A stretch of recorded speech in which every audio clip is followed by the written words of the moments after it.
The death of Robert Baratheon in the first season of Game of Thrones altered the course of history in Westeros. His untimely death set off a chain of events that changed the political landscape forever, culminating in the War of the Five Kings and a struggle for control of the Iron Throne. But what if Robert had survived? What if he had managed to overcome the wound inflicted on him and continued to rule? How would the kingdom, and more importantly, the Stark family, have been affected if Ned Stark still died? The death of Ned Stark was pivotal to the events that followed. His execution at the hands of Joffrey Baratheon was one of the sparks that ignited the conflict that tore Westeros apart. Yet, in this alternate history, Robert's survival could have drastically altered the trajectory of Westeros, while Ned's death remained a tragic, pivotal moment. The absence of Ned Stark in King's Landing would have had a profound impact not just on the political maneuverings of the time, but also on the moral compass of the realm. Robert Baratheon's rule. Without Ned Stark, Robert Baratheon, a man known for his charisma, strength, and pride, was also a deeply flawed ruler. His indulgences, laziness, and lack of interest in ruling made him ill-suited for leadership. However, Ned Stark was always the steady, honorable man who acted as Robert's moral anchor. Ned kept him grounded and tried to steer him toward the greater good, especially when it came to dealing with the Lannisters and Joffrey Baratheon's cruel behavior. If Robert had survived, he would have faced many of the same challenges as before: a kingdom in decline, a rising Lannister influence, and growing discontent among the nobility. But without Ned's presence, Robert's political decisions would have lacked the wisdom that Ned brought to the table. In Ned's absence, Robert may have struggled to deal with the Lannisters' increasing power, especially in King's Landing. Without Ned's input, Robert might have allowed his personal distaste for the Lannisters and Cersei to cloud his judgment, potentially leading to more conflicts with the powerful family. The fact that Ned Stark was executed by Joffrey might still have occurred, but the aftermath would have been different. Without Ned Stark's unwavering sense of honor, Robert may have been less inclined to take decisive action against the Lannisters, and the Lannisters' power might have increased without someone like Ned to act as a counterbalance. Robert's inaction or indecision could have led to a weakened throne that was further susceptible to the Lannisters' manipulation. The Stark family and Robb Stark's role. With Ned Stark's death still at the hands of Joffrey Baratheon, the North would have been left without its key moral and military leader. Robb Stark, Ned's eldest son, would have been forced to step into his father's shoes. The Starks of Winterfell, who were already at odds with the Lannisters, would have felt the weight of responsibility on their shoulders more than ever. Robb's rightful anger at the Lannisters for killing his father would have likely sparked the War of the Five Kings, but with a slight difference. The Lannisters would now be facing an empowered Stark family, and Robb's leadership would have been even more respected and feared in the North. However, Robb's role would have been far more difficult without his father's guidance. Ned Stark, a figure of steadfast honor and principle, would have been there to offer advice on navigating the treacherous waters of King's Landing and the political landscape of Westeros. Without Ned's wisdom, Robb might have struggled to balance his role as a military leader with the delicate diplomacy that would be necessary to unite the North and allies against the Lannisters.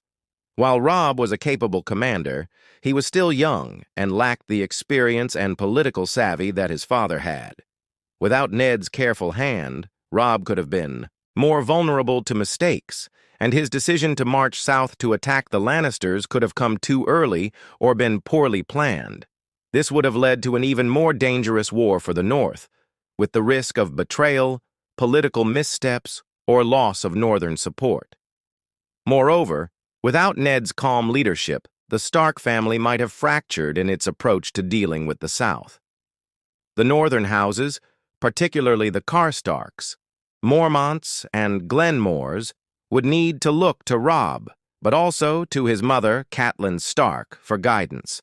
Her influence in the North would have grown, but her decisions were often emotional and driven by personal grievances, particularly toward the Lannisters, which could have made her more susceptible to rash actions. Robert and Cersei's relationship. Another critical aspect of Robert's survival would have been his relationship with Cersei Lannister. Cersei, who had manipulated Robert's affections for years, could have continued to exert her influence over him.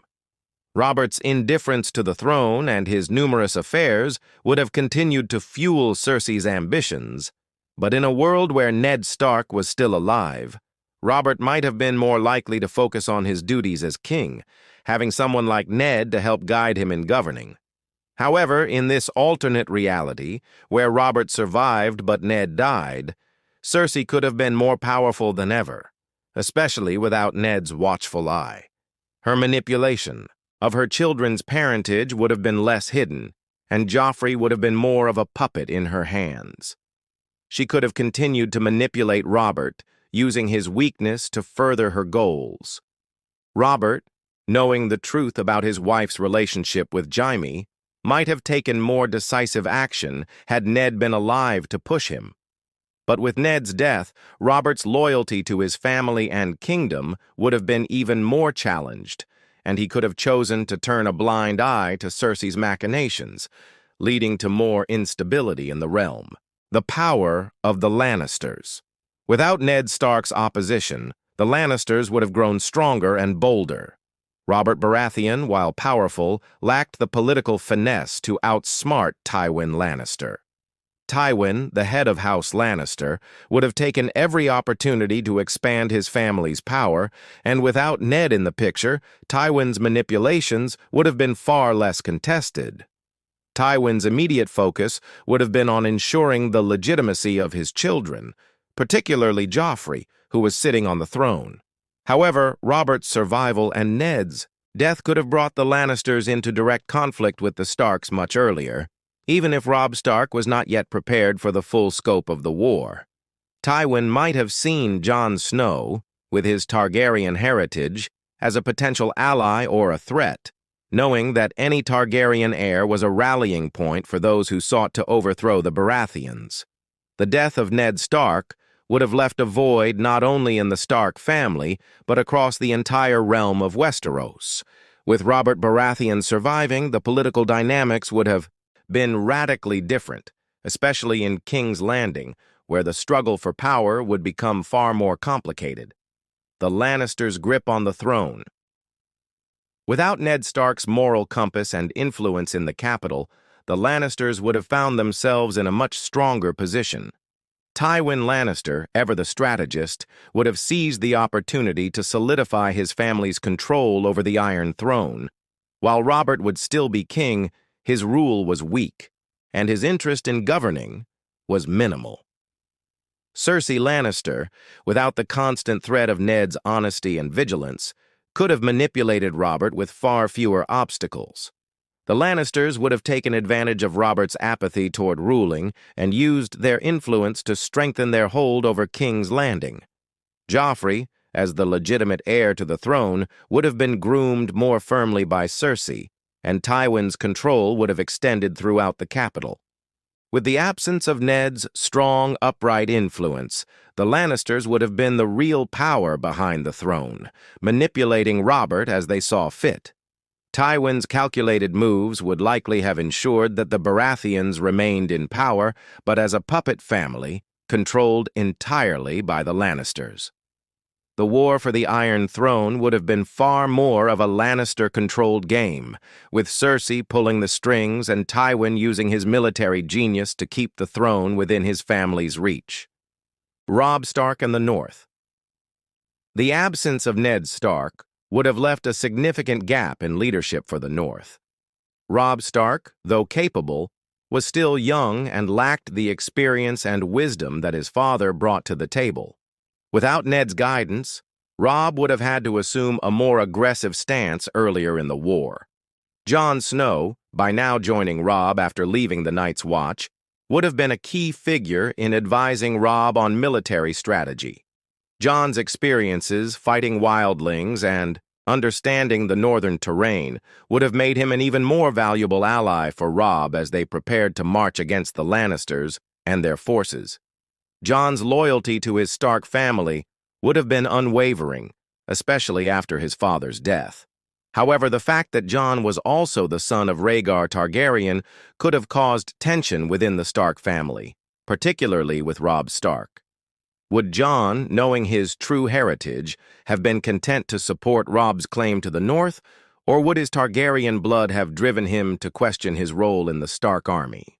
The northern forces, united under Robb's banner, would have had a much stronger foothold without the interference of Tywin Lannister's manipulations. With Jon's military experience and Robb's leadership, the North could have been better positioned to push further south, uniting northern houses and possibly even striking a deal with the Tyrells. Their combined forces might have shifted the balance of power earlier in the war, possibly leading to the Lannisters' downfall long before the eventual outcome, the Red Wedding. A different fate? The infamous Red Wedding could have unfolded differently if Robert Baratheon had lived and Ned Stark still died. Without Ned's death, Robb Stark's choices and alliances would have been far less impulsive. Catelyn Stark, too, would have likely been less influenced by the Griffin's betrayal and the Frey's manipulations. Jon's influence in the north, alongside Robb's more seasoned decisions, could have averted the devastating betrayal altogether. The Freys would have been less inclined to betray the Starks if they had been faced with a stronger, more united north. While the Freys' ambition was undeniable, the unity between the Starks and Robb's leadership could have dissuaded them from plotting such a treacherous act.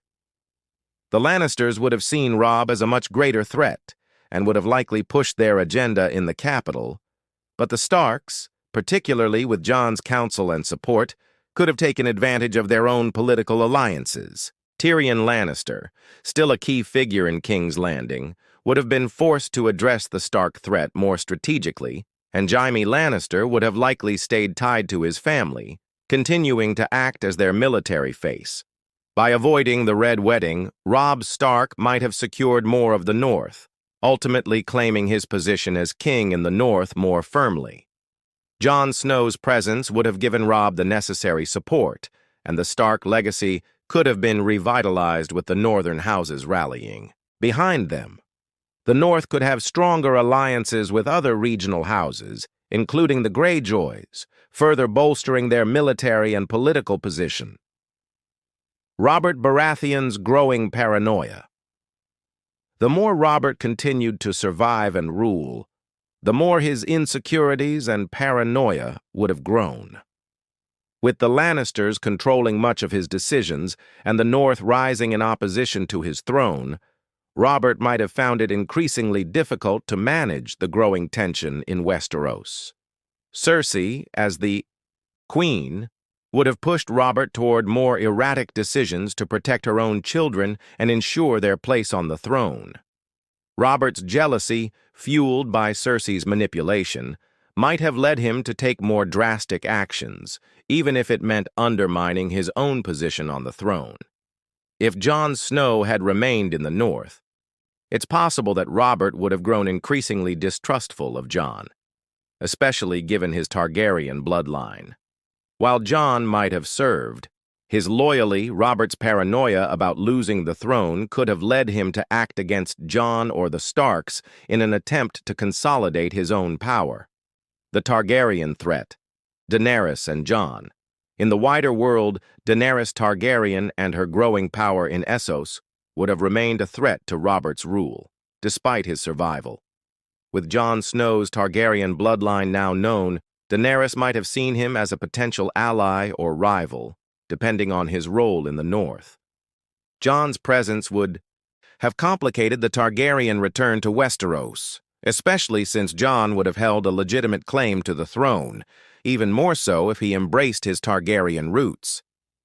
The Targaryens, both Jon and Daenerys, could have formed an unlikely alliance, setting the stage for a much more complex battle for the throne. Robert Baratheon would have had to navigate the shifting allegiances and growing tension between his Baratheon rule and the Targaryen heirs, both of whom had legitimate claims to the throne.